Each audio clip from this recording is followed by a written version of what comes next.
जब कभी आपको फील हो रहा है कि आप इमोशनली अनस्टेबल फील कर रहे हैं या फिर रिप्रोडक्टिव सिस्टम में कुछ दिक्कत है और हिप्स में एब्डोमेन एरिया में इनफर्टिलिटी के अगर कोई इशू है, एब्डोमेन एरिया के कोई इशू हैं और अगर आप ऐसा फील कर रहे हैं तो ये जो वीडियो है पूरा आपके लिए है और इसे पूरा देखे बगैर जाइएगा नहीं।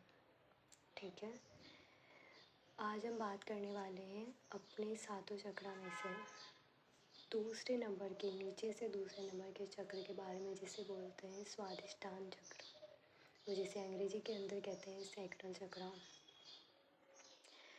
जब हम इस चक्र की बात करते हैं तो हमारे अंदर इमोशन ही हम एक्सप्रेस नहीं कर पाते हैं, और जब प्लेजर की बात हो तो वो भी अनसेफ फील करते हैं और फिर चेंज से भी डरते हैं। तो आज जो हम बात करने वाले हैं स्वादिष्टान चक्र के बारे में। अगर आप पहले हम देख लेते हैं चक्र कहाँ पर स्थित होता है।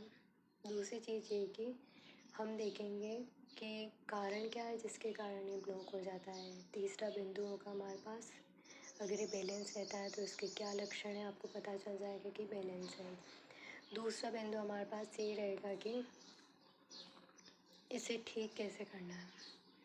तो चलिए पहले बिंदु पर हम आते हैं। हमारा जो पहला बिंदु ये था कि ये कहाँ स्थित होता है, तो हम ये कहेंगे कि ये जो हमारा एब्डोमल एरिया में लोअर एब्डोमल एरिया होता है, वहाँ नाभि से नीचे की तरफ हमारा सैक्रल चक्र होता है।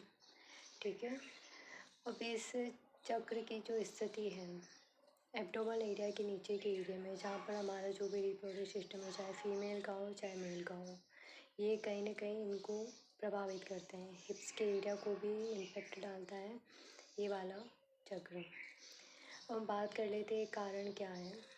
ये चक्र अगर इम्बैलेंस है तो इसके कारण क्या है, और आप अपने इमोशन को ढंग से व्यक्त नहीं कर पाते हैं, कुछ क्रिएटिव नहीं कर पा रहे हैं और चेंज को रेजिस्ट कर रहे हैं, या फिर चेंज कुछ ऐसा हो जाए आपको डर लगता है चेंज से, कुछ भी ऐसा फील हो रहा है, तो कहीं ना कहीं स्वादिष्टान चक्र में दिक्कत आना शुरू हो जाती है। अब इसके लक्षण क्या हैं। आप इमोशनली बिल्कुल ही इम्बैलेंस है, ओवर इमोशनल हो जाते हैं, या फिर बहुत ही कम इमोशन है, फिर वो प्लेजर के साथ भी सेफ फील नहीं करते। आपको रिप्रोडक्टिव सिस्टम की कोई दिक्कत आने लग जाती है, पीसीओडी, पीसीओएस, ये वाली दिक्कतें भी आना शुरू हो जाती हैं, और इस तरह की समस्याओं को फिर स्वादिष्टान चक्र में ब्लॉकेजेज के कारण फेस करना पड़ता है।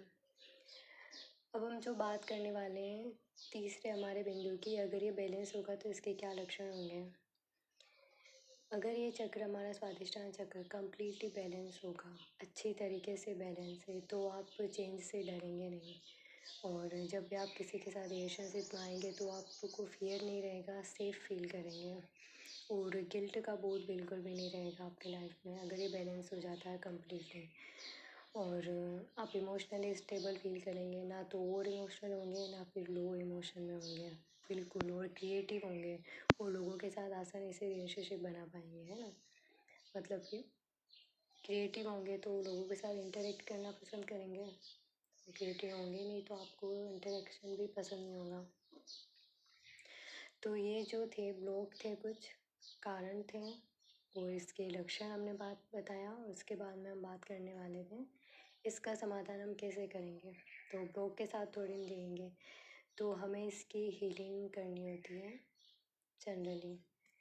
तो अगर हमें स्वादिष्टान चक्र यानी सैक्रल चक्र, जो कि हमारे लोअर एब्डोमिनल एरिया के अंदर स्थित होता है, तो उसको हमें हील करने के लिए हमें पहला जो तरीका, या तो हम हिप से रिगार्डिंग जो कुछ भी योगा वगैरह होते हैं वो करें, ठीक है, और कुछ मेडिटेशन होते हैं वो कर सकते हैं, और जनरली इसका जो कलर होता है वो ऑरेंज होता है। तो हम ये विजुलाइज कर सकते हैं कि एक ऑरेंज लाइट आ रही है एब्डोमल एरिया के नीचे पर, और हमारा चक्र हील हो रहा है।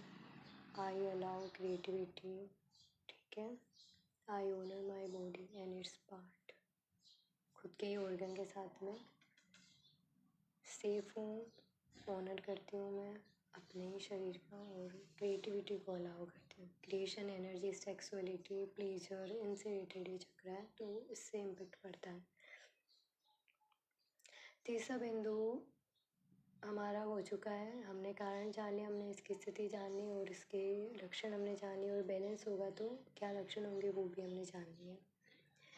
हमने ये भी जान लिया कि उपाय इसके क्या है, तो हम ऑरेंज लाइट को विजन करके, और एक और तीसरा जो उपाय है, योगा हमने देख लिया, मेडिटेशन देख लिया, तीसरा जो उपाय होगा कि वम, तो ये जो मंत्र है वम, ये इसी का, ये इसका बीज मंत्र का जाप करने से सेकंड चक्र से रिलेटेड जो कुछ भी दिक्कतें होती है वो बैलेंस हो जाती है।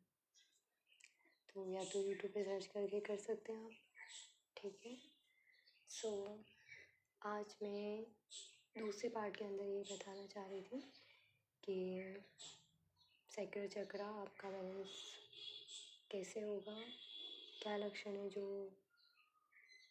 ब्लॉकेज को शो कर रहे हैं, इन सब के बारे में आज हम लोग वीडियो में बात की थी। अगर आपको अच्छा लगा है शेयर ज़रूर करना, जानकारी ज़रूर रखें इन चीज़ों की, क्योंकि आप कहीं पर भी जाते हैं डॉक्टर के पास जाएं, अगर आपको रूट पता है तो आपको किसी के पास जाने की ज़रूरत नहीं पड़ेगी, ठीक है। सो शुक्रिया, नमस्ते, थैंक यू।